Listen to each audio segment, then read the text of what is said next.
فَأَخْرَجْنَا مِنْهُ خَضِرًا، پھر ہم نے اس میں سے نکالا سرسبز حصہ، درخت میں سے، یعنی درخت اگائے نا، تو پھر جب بارشیں ہوئیں تو درختوں کے سبز حصے نکل آئے. کیا ہوتا ہے؟ نئے پتے نکلتے ہیں نا، نئی کونپلیں نکلتی ہیں. کیسے؟ رات کو آپ دیکھتے ہیں درخت ٹنڈ منڈ ہے نا، اور بارش ہوتی ہے، ہلکی سی فوار پڑتی ہے، اور صبح اتنے خوبصورت نئے پتے نکلے ہوتے ہیں. تو اللہ کہتے ہیں بارش کے ذریعے ہم نے یہ سسٹم رکھا. بارش کا ایک قطرہ پڑتا ہے اور پودے جو ہیں وہ سرسبز ہو جاتے ہیں، توانا ہو جاتے ہیں.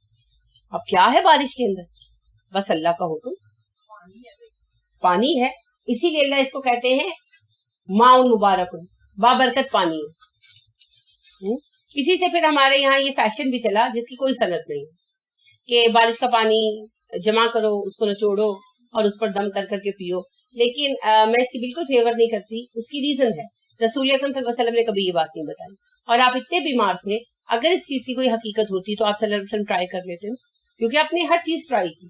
یعنی جیسے آپ صلی اللہ علیہ وسلم نے کہا کہ بخار گرمی سے ہے، آگ کی تپش سے ہے، گرمی سے ہے، تو اس کو پانی سے ٹھنڈا کرو، آپ کہا کرتے تھے. جب آپ خود بیمار تھے اور بہت بخار تھا اور تکلیف بہت زیادہ تھی، تو آپ نے کہا مجھ پر کنووں کا پانی لا کر ڈالو، کیونکہ ٹھنڈا کنووں کا پانی بہت ٹھنڈا ہوتا ہے. آپ نے کہا وہ لا کر ڈالو. تو اس حکم پر صحابہ بھاگے گئے، تو 7 صحابہ ڈفرنٹ کنووں سے پانی لے. تو بتایا گیا کہ اس طرح 7 کنووں سے آ گیا. آپ نے کہا سارے ہی ڈال، تو 7 کے 7 برتن آپ نے ریل دیے گئے. غلط بات ہے.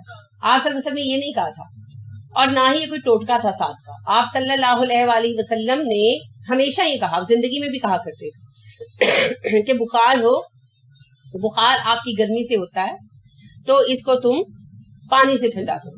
تو بخار میں اپنا نہانا تجویز کیا کرتے تھے، بالکل ڈاکٹرز بھی کہتے ہیں. تو آپ صلی اللہ علیہ وسلم کو بہت زیادہ بخار تھا. آپ کی وفات سے 5 یا 6 دن پہلے کی بات، بہت زیادہ بخار تھا. ان کے بخار سے تپ رہے تھے، بار بار غشی میں چلے جاتے. تو ایک دفعہ ہوش آیا تو آپ نے کہا کہ مجھ پر کنویں کا پانی ڈلواؤ عائشہ. تو اما عائشہ نے ظاہر ہے باہر آواز لگائی کہ رسول اللہ سے کہہ رہے ہیں کنویں کا پانی ڈال. تو کیا ہوا ہوگا؟ ڈیفینیٹلی صحابہ میں لاتا ہوں. تو 7 صحابہ ڈفرنٹ کنووں سے پانی لے. تو جب آپ صلی اللہ علیہ وسلم کو بتایا گیا کہ اس طرح 7 کنووں سے آیا ہے پانی، تو آپ صلی اللہ علیہ وسلم نے کہا سارا ہی ڈال دو. تو وہ سارا کا سارا پانی آپ صلی اللہ علیہ وسلم پر ڈال دیا گیا. اس میں 7 کنووں کا جو ہے نا کوئی ٹوٹکا نہیں ہے کہ 7 کنووں سے آئے گا تو کوئی کمال ہوگا. وہ محض بخار کے لیے تھا، اور چونکہ آ گیا تھا تو آپ نے سارے ہی ڈلوا لی، تو اس سے آپ کا بخار جو ہے نا وہ اتر گیا. تو یعنی آپ صلی اللہ علیہ وسلم نے اپنی بیماری میں اپنی صحت کے لیے ہر ممکن کوشش کی. تو اگر بارش کے پانی کا کوئی امکان ہوتا تو آپ اس کے لیے بھی کہتے، ٹھیک ہے. تو نہ کبھی آپ نے کی، نہ کبھی کسی صحابی نے کی. تو یہ ماء مبارک ان کی یہ تفسیر جو نکالی جاتی ہے نا، میں اسے نہیں مانتی، اس لیے کہ نہ آپ نے کی، نہ صحابہ نے کی، نہ تابعین نے کی. اب جس نے کی اس کی ذاتی رائے ہے، ہو سکتا ہے وہ بہت بڑے عالم ہو، میں ان کے علم کو چیلنج نہیں کرتی، لیکن میں اس تعبیر کو درست نہیں سمجھتی، کیونکہ کہیں کسی صحابی نے، کسی تابعی نے اس کی کوئی بات نہیں. ہاں ویسے اس کو ماء مبارکن کہا گیا اسی معنی میں کہ بارش ہوتی ہے رات کو، اور صبح آپ دیکھتے ہیں تو جگہ جگہ پودے اگے ہوتے ہیں، ہری بھری پتیاں نکلی ہوتی ہیں. وہ شعر ہے نا کہ ایک دن میں کیا ماجرا ہو گیا کہ جنگل کا جنگل ہرا ہو گیا. تو ہوتا یہی ہے، ماجرا یہی ہوتا ہے. رات کو آپ سوتے ہیں اور صبح ٹنڈ منڈ درخت چھوڑ کر صبح اٹھتے ہیں تو جنگل کا جنگل ہرا ہوا ہوتا ہے. تو یہ اسی معنی میں ماء مبارک ہے. اس قسم کے ٹوٹکوں کو میں نہیں تسلیم کرتی. تو اللہ اپنا کمال، اپنی قدرت بتا رہے ہیں کہ دیکھو میں پانی اتارتا ہوں، پھر نباتات اگاتا ہوں، پھر جب خزاں کا موسم آتا ہے، غیر مناسب زمانہ آتا ہے، پتے جھڑ جاتے ہیں، پھر میں سبز پتے نکال دیتا ہوں. نخرج منہ، پھر ہم نکالتے ہیں اس میں سے حبن، دانے، متراکبن، ایک دوسرے پر سوار، جڑے ہوئے، ایک دوسرے پر سوار ہوتے ہیں. سٹا آپ دیکھیں، چھلی تو کیسے جڑے ہوئے ہوتے ہیں نا، ایک کے اوپر ایک، ایک کے اوپر ایک، ایک کے اوپر ایک، ہے نا. تو سبھی ایسے ہوتے ہیں، سبھی دانے، انار، انگور. تو آپ دیکھیے کہ یہ اللہ رب کریم اپنی قدرت بیان فرما رہے ہیں کہ ہم پودے نکالتے ہیں، پھر پودوں کی گرین پتے جب گر جاتے ہیں ہم نئے سرے سے نکالتے ہیں بارشوں کے ذریعے، اور پھر پھل نکالتے ہیں، فصلیں نکالتے ہیں. تو وہ دانے، وہ پھل جو نکلتے ہیں وہ تہ در تہ جمے ہوئے ہوتے ہیں. تو آپ دیکھیے کہ یہ سارے دانے جو ہیں ایک پیٹرن میں جڑے ہوئے ہوتے ہیں. اور انار کا آپ دیکھیں اللہ نے ہمیں کیسا طریقہ سکھایا نا پیکنگ کا.